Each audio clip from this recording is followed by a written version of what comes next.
Bueno, ¿cómo están? Vamos a seguir con nuestra serie de videos de cómo programar en Java. En este caso, vamos a hacer un ejemplo integrador en el que podamos mostrar un poco todos los conceptos tratados en el capítulo 5, control de flujo, parte 2. Recuerden que para los que recién entran o recién empiezan a ver esta serie de videos, estamos usando el libro Cómo programar en Java, 10ª edición de Deitel and Deitel. En este capítulo los conceptos que vamos a tratar son la repetición controlada por contador. Si se acuerdan, nosotros ya conocimos una forma de ejecutar instrucciones de forma repetitiva en Java usando la instrucción while. Ahora, y la controlamos por centinela en el ejemplo anterior. Ahora la vamos a controlar por contador. Vamos a conocer la instrucción for, vamos a conocer la instrucción do while, la instrucción switch. Dos palabras reservadas muy importantes en Java, que son break y continue.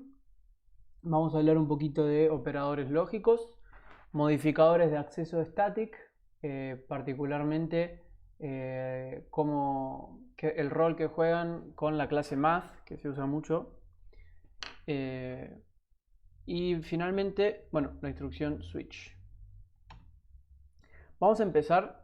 ¿Se acuerdan? En el video anterior yo les contaba un poco una práctica de ingeniería de software que era hacer diagramas que nos muestren un poco el flujo de ejecución de nuestro programa. Acá tenemos todos los diagramas que se usan, todos los DFD que se usan para cada uno de los tipos de ciclos, de instrucciones de selección que tenemos disponibles en Java. Me pareció muy bueno el ejemplo que nos da el libro de Deitel para poder graficarlo. Si se acuerdan, yo les contaba que existen dos paradigmas de programación, uno el de orientado a objetos y el otro el estructurado, además de otros, pero estos son los principales. En un paradigma de programación estructurada, nosotros seguimos una secuencia de instrucciones. Imagínense que el punto negro es el comienzo de la ejecución de nuestro programa. Cada una de estas figuras, de estos óvalos, sería una instrucción que ejecutamos y las ejecutamos una atrás de la otra en secuencia hasta llegar al final de la ejecución de nuestro programa. Bien, eso es para programación estructurada, sin ningún tipo de decisión, sin ningún tipo de repetición. Cuando queremos complejizar un poco y reflejar la realidad un poquito mejor, empezamos a primero tomar decisiones y después llevar a cabo tareas repetitivas. Para tomar decisiones, Java y la mayoría de los lenguajes de programación en general cuentan con las siguientes estructuras. La selección simple, que ya la tratamos en el video anterior, el if, en el cual, llegado a un punto, la ejecución se bifurca y tenemos un resultado por si una condición se evalúa como falsa y otro distinto por si una condición se evalúa como verdadera. Después tenemos la selección doble. Bueno, es lo mismo que acabo de explicar, solo que en la anterior no pasaba nada si se evalúa como falsa, en esta sí, es esto de acá. Y por último habíamos hablado también de que los if y estas selecciones se podían anidar, entonces combinábamos diferentes escenarios. Y ahora vamos a hablar de una que se llama switch, que es un bloque switch, que básicamente evalúa una condición y si se da un caso, desarrolla un set de instrucciones y continúa con la ejecución. Si se da otro caso, otro set de instrucciones y continúa con la ejecución. Otro caso, desarrolla otro set de instrucciones y continúa con la ejecución. Así n veces según la cantidad de condiciones que tengamos, y se puede incluir una que, digamos, es lo ideal, incluir una condición default, es decir, que si no se cumple ninguna de las condiciones anteriores, sigue con un cierto flujo de ejecución. Esto es para tomar decisiones. Ahora, si queremos llevar adelante tareas repetitivas, en el ejemplo anterior vimos la instrucción while. ¿Qué es lo que hacía while? Entraba en un punto de ejecución en el que se evaluaba una condición y, de ser verdadera, llevaba adelante un par de acciones, repetía, modificaba una variable que usábamos para controlar ese ciclo, que podía ser un centinela o un contador, y repetía, y repetía, y repetía, así hasta que dos opciones. O se cumpla la cantidad de veces que lo íbamos a repetir por nuestro contador, o la variable de control era igual o distinta, dependiendo de nuestro programa, a un cierto valor, y ahí salíamos de ese bloque y continuábamos con la ejecución del programa. Ahora tenemos dos otras instrucciones nuevas que funcionan similarmente. La más parecida al while es el do while, con la salvedad de que en el while primero evaluábamos la condición y después llevábamos adelante instrucciones y repetíamos para volver a evaluar la condición. En el do while primero ejecutamos un set de instrucciones, después evaluamos una condición y repetimos o salimos, ¿sí? Y por último, la instrucción for es otra forma de escribir ciclos while o do while de forma más concisa. La variable de control, la instrucción de incremento o de decremento de la variable de control y la evaluación de esa variable de control, cuando utilizamos una instrucción for, pasa todo en una sola línea, ¿sí? Eso básicamente es lo más importante de entender para poder aplicarlo. Ok, entonces ahora vamos a ejemplificar todo esto aplicándolo en código. Para eso propongo un ejercicio en el que vamos a escribir una aplicación en Java que proporcione un conjunto de operaciones matemáticas utilizando métodos estáticos de la clase math. Lo vamos a hacer como para que tengan una idea general de cómo va a funcionar la aplicación. Vamos a pedir a nuestro usuario que elija entre un set de instrucciones, unas 4 o 5 que le vamos a proporcionar, en las que cada una va a ejecutar un tipo de operación matemática. Puntualmente vamos a calcular un promedio de números que el usuario nos va a pasar, y ese promedio lo vamos a hacer con las tres estructuras de repetición que vamos a aprender en este capítulo, que son el while controlado por contador, el do while y el ciclo for, ¿sí? Que cada uno hay que pensarlo lógicamente de una forma distinta uno con respecto al otro. Bien. Perfecto. Vamos a empezar entonces con el flujo principal de nuestro programa, que es con el método main dentro de nuestra clase capítulo 5. Ya hablamos de esto, la Java Virtual Machine, una vez que compila capítulo 5 y la ejecuta al compilado, lo que hace es referirse al método estático main y empieza a ejecutar línea por línea lo que esté ahí. ¿Ok? Entonces primero, siempre una pequeña información para el usuario.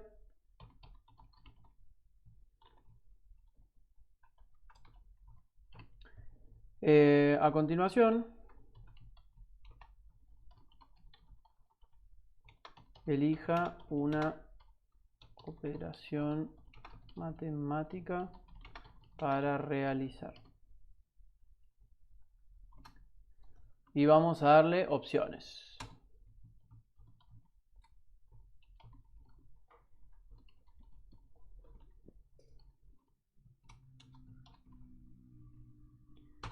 ¿Qué opciones podríamos dar? 1. Suma. Suma de dos números.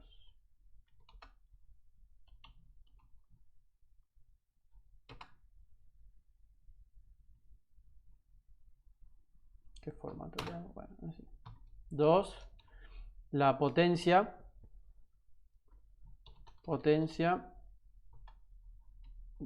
Vamos a pedirle, cuando hagamos la potencia, base y exponente. 3. Circunferencia.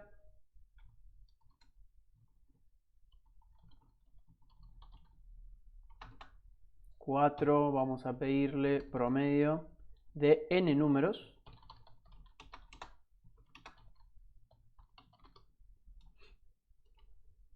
¿Sí? Entonces, cuando hagamos el promedio de n números, ahí vamos a ejemplificar más claramente todas las posibles estructuras de control que hay.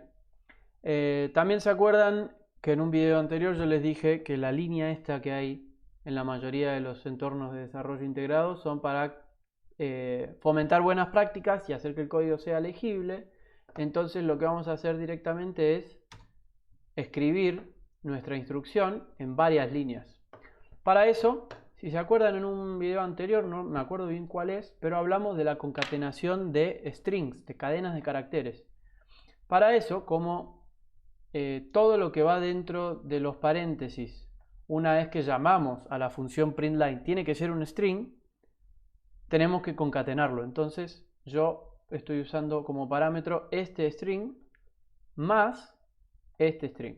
Entonces eso me permite interrumpir la línea y hacerlo una instrucción en 2 líneas sin que me genere un error de sintaxis. Pero eso a la hora de mostrarle al usuario en consola el resultado, lo va a hacer todo en una misma línea. Entonces la quinta operación matemática que le vamos a proporcionar a nuestro usuario puede ser la raíz. Entonces con eso es un ejemplo bastante clarificador de todas las opciones que nos brinda la clase math de Java. Bien, tenemos que leer la consola para ver la instrucción que elige nuestro usuario. Se lo tenemos que preguntar hasta que el usuario quiera salir del programa. Y para hacer que sea todo más modular, más ordenado, vamos a usar métodos. Un método para cada una de estas funciones matemáticas. Entonces, lo que vamos a hacer, le voy a agregar acá una secuencia de escape, nueva línea, para que se imprima un poquito más lindo todo. Bien. Dijimos entonces que vamos a estar usando métodos. Los métodos los voy a definir afuera del método main, pero dentro de mi clase capítulo 5. Con la salvedad de que voy a usar la palabra reservada, modificador de acceso, static. Entonces voy a hacer public static. El valor de retorno de la suma, por ejemplo, vamos a trabajar solo con números enteros para la suma. Vamos a devolver entonces un int. Suma. ¿Sí?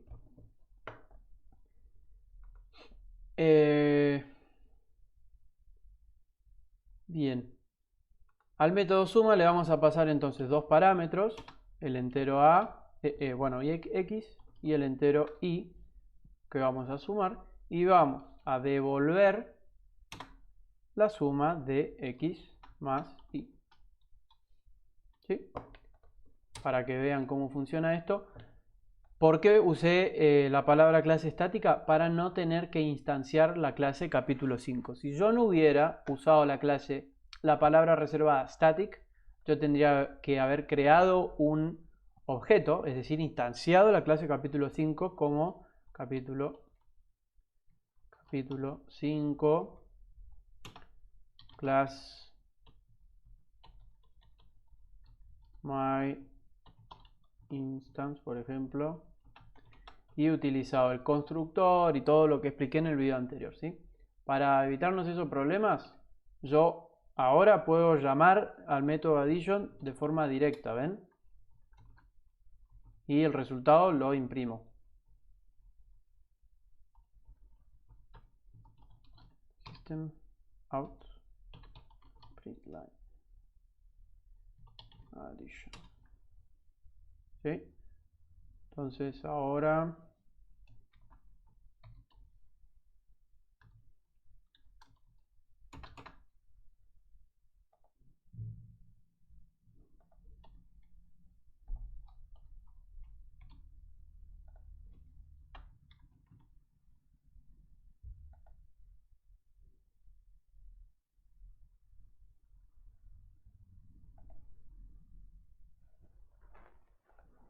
estaba renegando con ese error, pero simplemente si se fijan, no le estoy pasando los parámetros que yo dije que le iba a pasar. ¿Saben cómo se llama esto? Esto es la firma del método. La firma del método es la forma en la que se tiene que usar el método. Acá, como yo no le estaba pasando ningún entero para andar sumando, el IDE me mostraba un error. porque no estaba invocando al método con la firma correspondiente. Ahora, si yo ejecuto esto,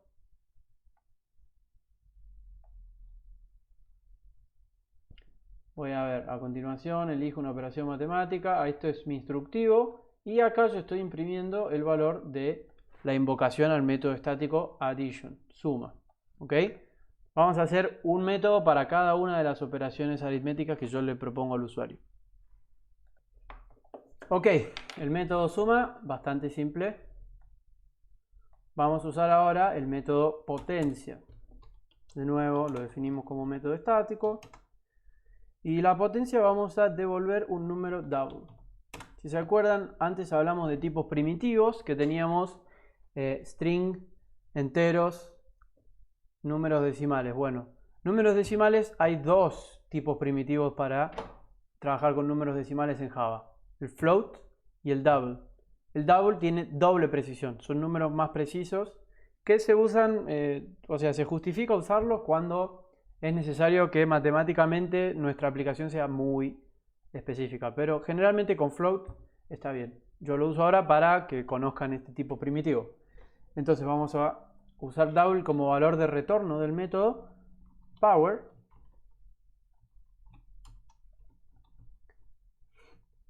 Y el método va a recibir valores enteros, base y exponente. ¿Sí? Y lo que va a devolver es, vamos a hacer un llamado al método power de la clase math. ¿Qué es esto? La clase math es una clase definida dentro del núcleo de Java que nos provee funcionalidades matemáticas. Tiene varias constantes definidas, como por ejemplo pi, y tiene varios métodos estáticos, como por ejemplo la potencia, la raíz. Después, en el caso 3, vamos a usar pi para calcular la circunferencia. ¿Qué es lo bueno de que todos estos métodos sean estáticos? Que yo no necesito crear objetos de tipo clase math, sino que simplemente la invoco y con el operador punto accedo a todos los campos y métodos estáticos que tiene math. Uno de esos es power. ¿Qué recibe? Una base y un exponente. ¿Sí? Básicamente lo que hace es la base la eleva a la expotencia. Por ejemplo, si yo le paso base 2 y acá le paso 3, me va a devolver el valor de 2 al cubo. ¿Sí? Ya nos queda listo entonces power. Vamos a hacer circunferencia, veo que lo escribí mal, circunferencia. Vamos a hacer ahora public static double. Déjenme. Ok, vamos entonces a definir el método circumference en el que vamos a devolver, bueno, vamos por orden. Primero vamos a recibir un solo parámetro, double o float, da igual, que va a ser el radio. Y vamos a devolver 2 por, y acá invocamos a pi, fíjense. En la clase math ya está definido un valor de pi estático con el que podamos trabajar más fácilmente. Si se fijan, no sigue la convención camel case de empezar con minúscula y capitalizar, sino que toda la palabra es con mayúscula. Esta es la sintaxis que se usa en Java para definir constantes, es decir, variables que desde que empiezan hasta que terminan mantienen un mismo valor. En el caso de pi es una constante matemática universal, la vamos a usar tal cual está.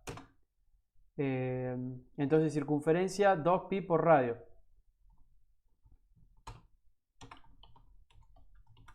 Y ahí devolvemos la circunferencia de un círculo de radio r, que nos va a dar el usuario después por consola.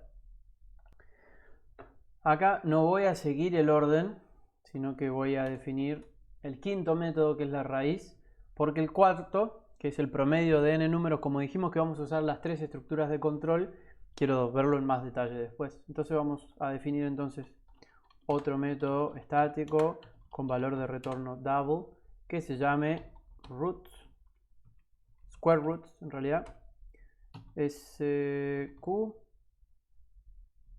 roots.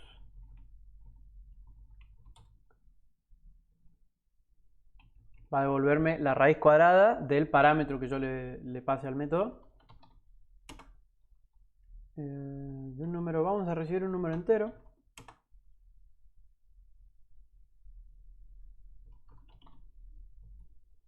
Y acá devolvemos de nuevo, invocamos a la clase math,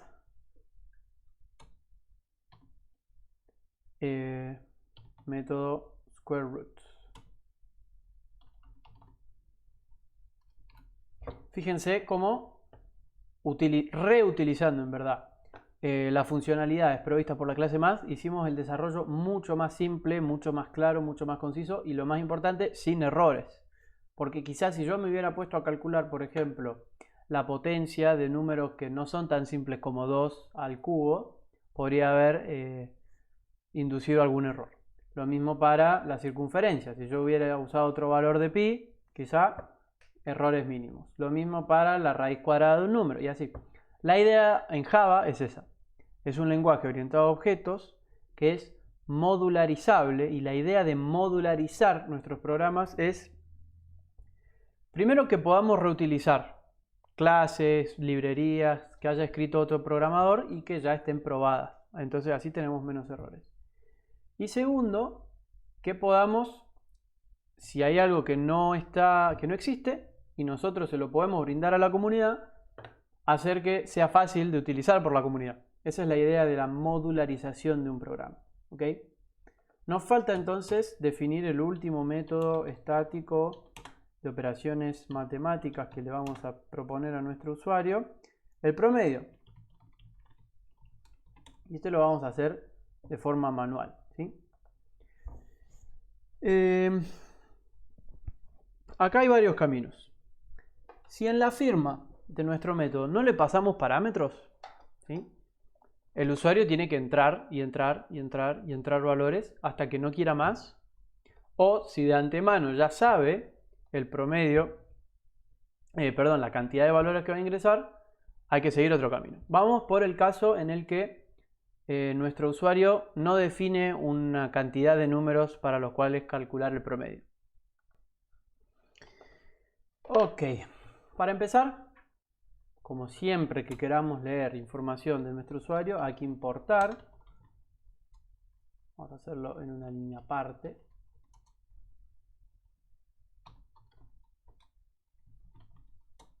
Nuestra clase utilitaria scanner. ¿Okay? Entonces vamos a crear una instancia.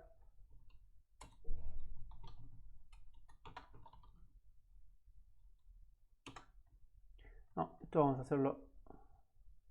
Sí, acá.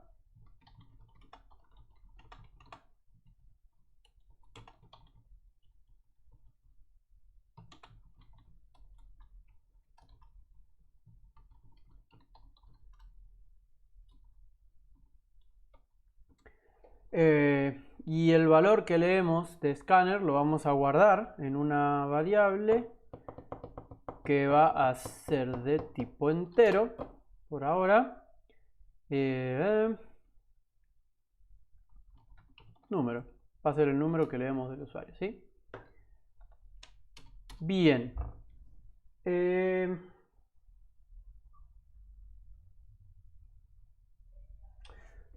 En el primero de los casos, para seguir el orden que yo dije al principio del video, vamos a usar un ciclo while controlado por contador.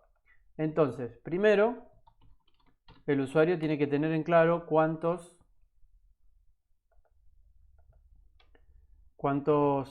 números quiere, de cuántos números quiere calcular el promedio, ¿sí? Entonces vamos a imprimirle un mensaje en la consola para informarle esto. Le vamos a decir, secuencia de escape, nueva línea. ¿Con cuántos números?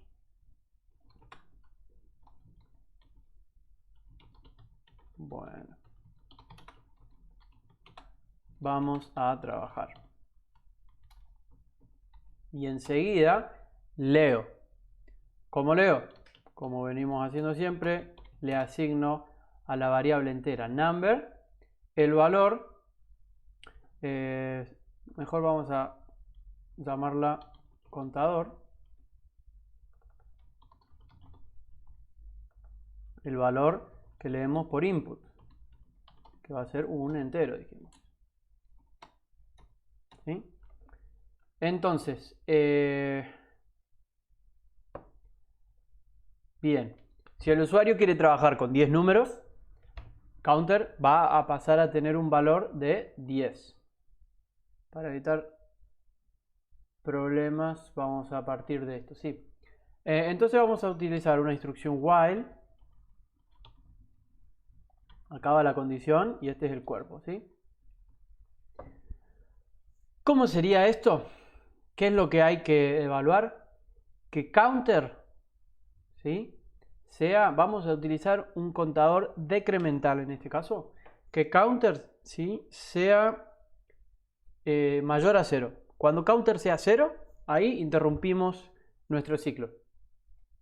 ¿Cómo hacemos esto? Con counter sea mayor que 0. Entonces, viene nuestro hilo de ejecución por acá. Cuando llegamos a este punto, se evalúa counter cuánto vale. Y en este caso dijimos que vale 10. Esto se evalúa como verdadero. Ejecuto todo el código de acá adentro. ¿Sí? Y repito, y repito, y repito, y repito, y repito. También vamos a definir afuera, vamos a definir number, que va a ser otro input del usuario, y también vamos a definir un acumulador inicializado en 0. Acuérdense, buena práctica de programación, los espacios antes. Bien, entonces si counter es mayor que 0, vamos a hacer lo siguiente. Le imprimimos un mensaje al usuario. Siempre el feedback con el usuario es fundamental para que entienda cómo funciona el programa. Pero hay que ser cuidadosos de no bombardearlo con información. Entonces le vamos a decir número. Vamos a dejar un espacio acá. Y vamos a concatenar una expresión matemática. En este caso, si estamos leyendo el primer número del usuario y nosotros sabemos que empezamos de 10 contando de atrás hacia adelante, vamos a poner esto entre paréntesis. Vamos a usar counter, que acaba de tener un valor de 10, menos, y acá le vamos a restar counter menos 1.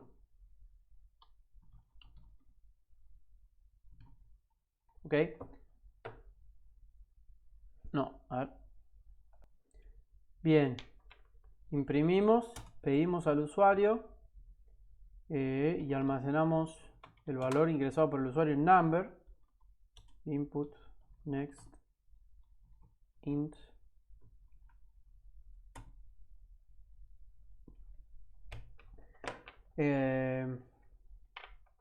Bien, y ahora decrementamos la variable counter.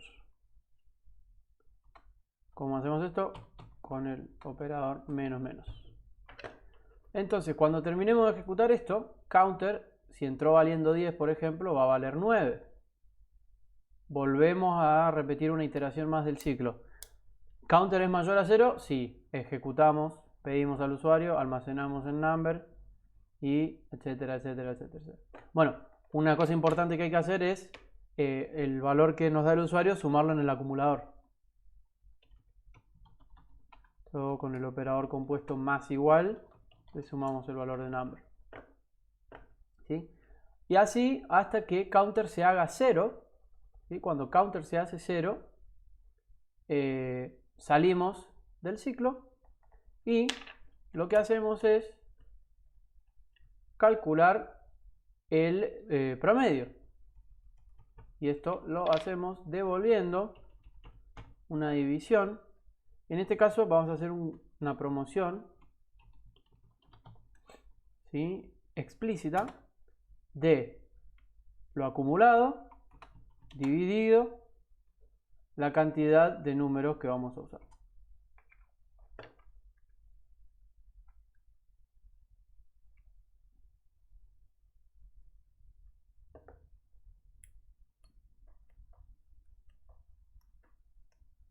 Acá tengo que revisar algo.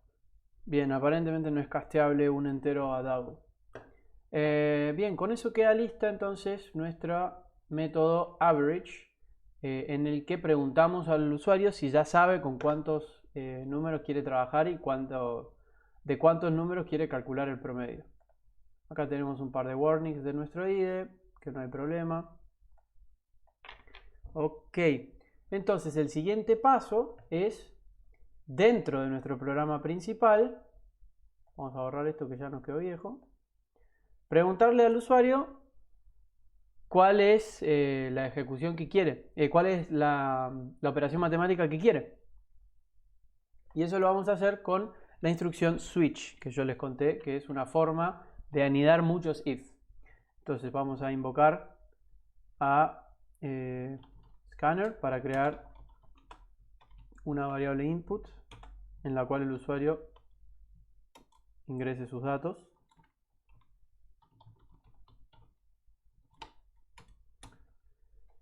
Y le vamos a preguntar. No, bueno, como ya lo hicimos arriba, no hace falta. Vamos a leer directamente int option y va a ser igual al valor de input next int. ¿Ok? Y ahora vamos a entrar en nuestros switch. ¿Cómo lo hacemos? Palabra reservada switch. Y acá va el cuerpo de nuestro switch. ¿Qué es lo que vamos a evaluar en el switch? Option. Imagínense que esto es un if. Vamos a ver si option, si esto fuera un if, lo que tenemos que ver es si option es igual o no a un valor dado. Pero acá, como tendríamos que ver, tenemos 5 opciones. Si usáramos una estructura de if, tendríamos que ver si option es igual a 1. Es igual, hacemos la suma. Si no, option es igual a 2. Es igual, hacemos la potencia. Si no, y así se iría anidando y haría que la complejidad del programa aumente y la claridad, perdamos un poco de claridad. Entonces usamos directamente el switch. ¿Y cómo funciona el switch? Evaluamos option y hacemos con la palabra reservada case, y digamos si option es 1, ejecutamos algo acá adentro. En este caso vamos a llamar a la función addition.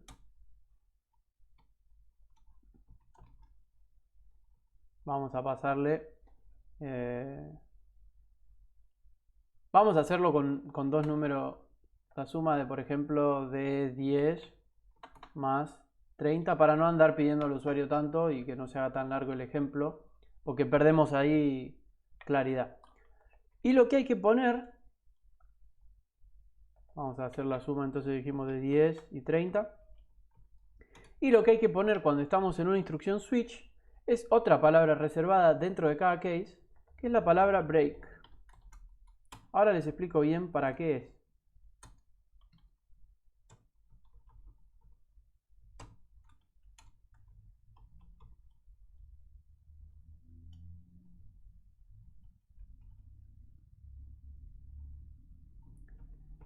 En caso de que option sea 2, vamos a llamar al método power. También vamos a hacer potencia base 3 exponente 5, por ejemplo. 3 a la quinta. Vamos a hacer 3 a la quinta. Break.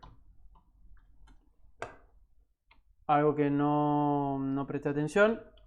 Todos estos devuelven, no imprimen. Entonces yo tengo que llamar primero a un método para imprimir en pantalla un valor. ¿Cuál va a ser el valor? La suma de 10 más 30. Si yo lo imprimo con esto un formato, voy a decir, secuencia de escape. La suma de 10 más 30 es igual a...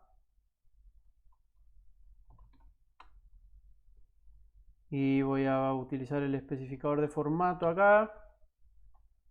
Addition. Bien. Esto es lo mismo. Para la potencia de base 3 exponente 5 es igual a, y acá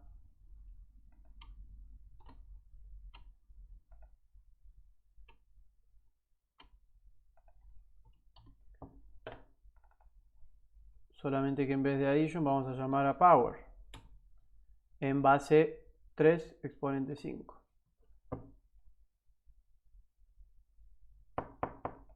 Sobre un paréntesis acá, si no eso nos habría dado un error de sintaxis. Y de nuevo la instrucción break. ¿Qué pasa si el usuario elige 3? Vamos a mostrarle al usuario la circunferencia. La circunferencia de un círculo de radio, por ejemplo, 3.8 metros o, no sé, 4.5 metros, es de circunferencia de radio 4.5. Y la instrucción break. Case 4, si el usuario elige 4. Esto tiene que ir acá. Si el usuario elige 4, hacemos el promedio de n números. ¿Sí? Entonces vamos a... primero vamos a llamar, ahora sí, a average.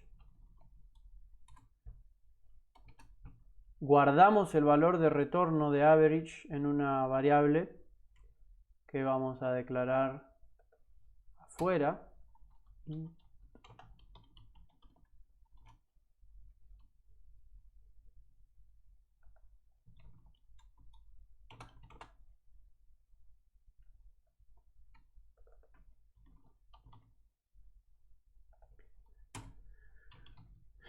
Vamos a imprimir.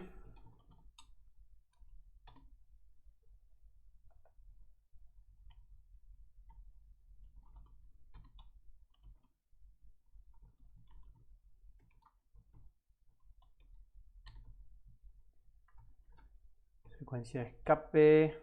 El promedio es de especificador de formato y average. ¿Okay?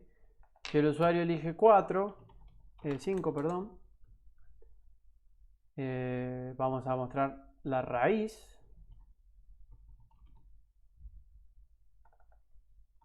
La raíz cuadrada de, y vamos a pasarle un número por defecto, 123 es igual a, llamamos entonces al método square root que definimos, le pasamos el parámetro 123, raíz de 123, instrucción break. Y les había dicho el default, acá digamos, si el usuario ingresa o una letra o un número que no sea entre 1 y 5, imprimimos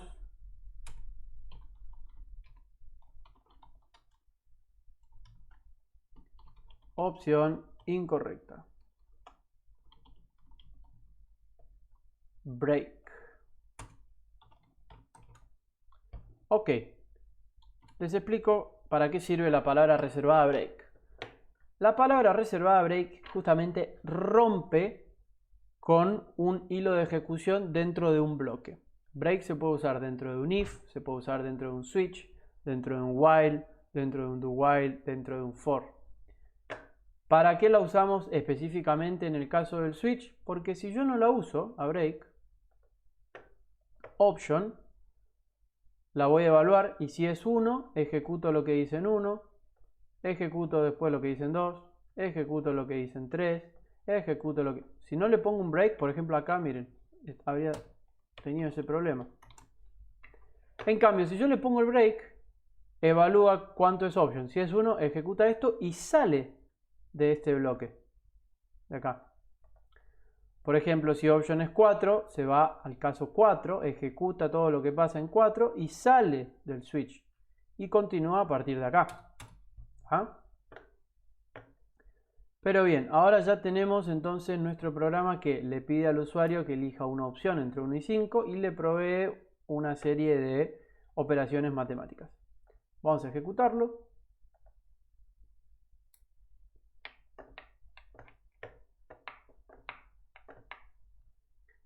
Y el usuario, en este caso yo, elijo la suma de 1 más 30. La suma de 1 más 30 es igual a 40. Perfecto. Vuelvo a ejecutar el programa. Elijo 2. La potencia de base 3, exponente 5, es decir, 3 a la quinta potencia es 243. Ok. Ahora elijo la circunferencia. La circunferencia de un círculo de radio 4.5 metros. ¿Qué pasó ahí? Vamos a verificar. Claro, yo estoy llamando al método, pero no estoy mostrando el resultado. Para eso tendría que agregar un especificador de formato acá. Es d y un especificador de formato acá, float metros.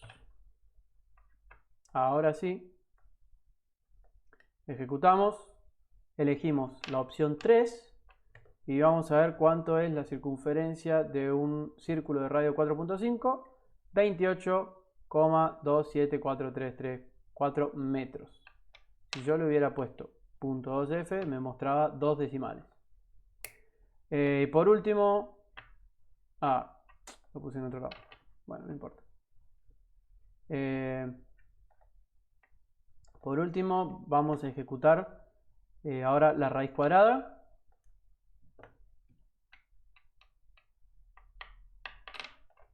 Raíz cuadrada es la opción 5. La raíz cuadrada de 123 es 11,090537. Y ahora vamos a ver el promedio. El promedio de n números. ¿Con cuántos números vamos a trabajar? Con 10 números. Promedio. Número 1, 1. Número 2, 5. Números enteros, lo que se me ocurran.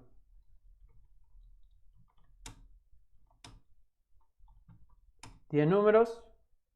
Ok, ya ahora tuvimos un problema de división por 0 que no chequeé. Vamos a ver a dónde está pasando eso. Si yo estoy con un problema de división por 0, entonces me tengo que fijar en el divisor. ¿El divisor cuál es? Perfecto, va a ser counter. ¿Por qué? Porque para salir del ciclo, counter se hizo 0. Entonces hay varias formas de solucionar este problema.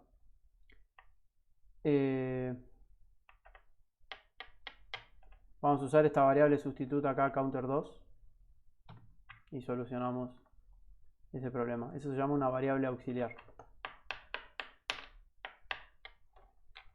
Y ahí vamos con la opción 4. Vamos a usar 7 números. Vamos a hacerlo.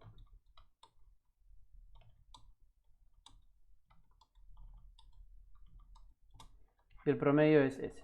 Bien, perfecto. Ahora vamos a ver rápidamente las otras dos estructuras de control que yo les decía. Esto fue un while controlado por contador. Ahora vamos a usar un do while.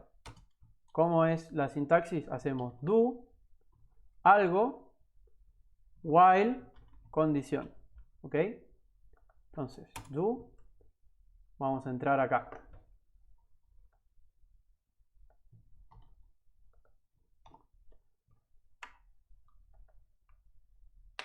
Vamos a pedirle al usuario entonces el número.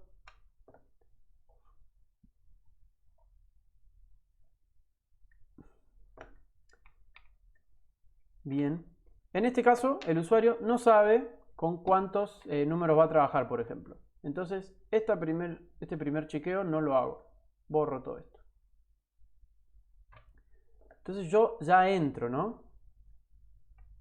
Counter lo vamos a hacer empezar fuera en 0. ¿Para qué? Para imprimir esto acá. Counter va a ser counter más 1. Entonces la primera vez que ejecutamos esto va a decir el número 1, la segunda el número 2 y así sucesivamente. Number va a ser el número que ingresa el usuario. Acumulador lo vamos a acumular y lo vamos a hacer a esto mientras el usuario no ingrese el valor menos 1. Number distinto de menos 1. Cuando el usuario ingresa el valor menos 1, se rompe, digamos, salimos de este bloque de ejecución.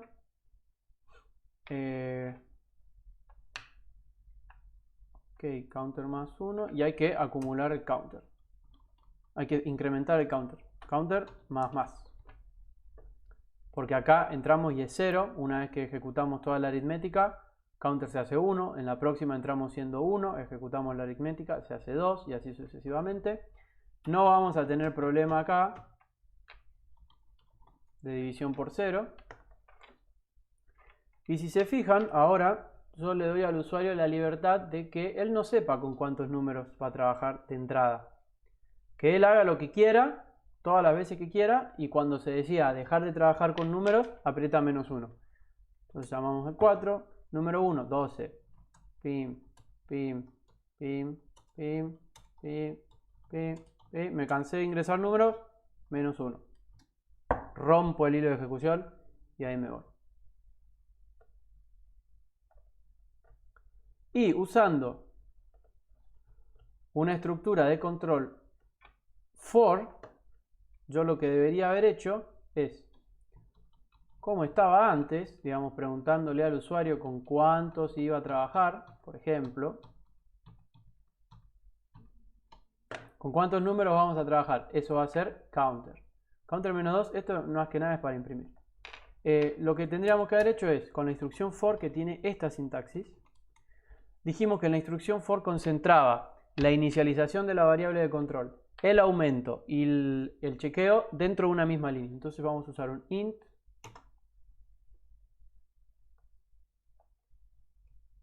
y acá la práctica común es int i igual a 0. Empezamos desde 0. Mientras i sea menor a counter, que es la cantidad de números con las que quiere trabajar el usuario.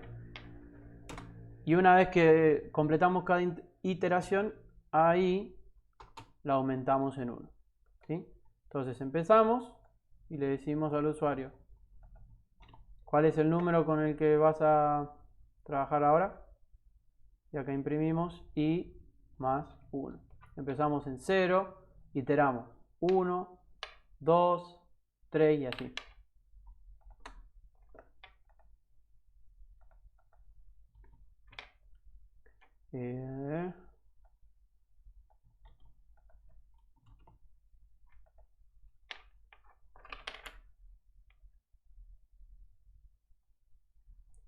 Borramos este bloque acá.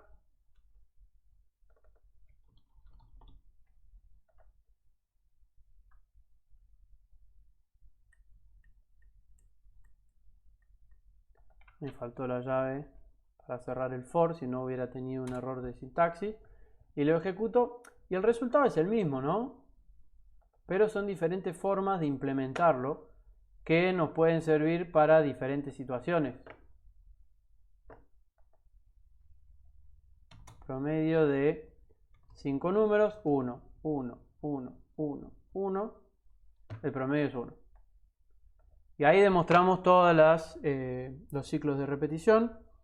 Hablamos de repetición controlada por controlador, el statement for, do while, métodos estáticos, la clase math, la instrucción switch, la palabra reservada break, y me faltó hablar de la palabra continue. La palabra continue es semejante a break, solamente que tiene sentido cuando estamos en ciclos de repetición. La palabra continue la usamos para ignorar, por ejemplo, si yo pongo la palabra continue acá, continue, esto no está pensado, ¿no? Así que puede que nos genere problemas. Pero una vez que se ejecuta la instrucción continue, todo lo que sigue debajo de la instrucción continue dentro de un ciclo lo ignoro y empiezo la siguiente iteración. En el break,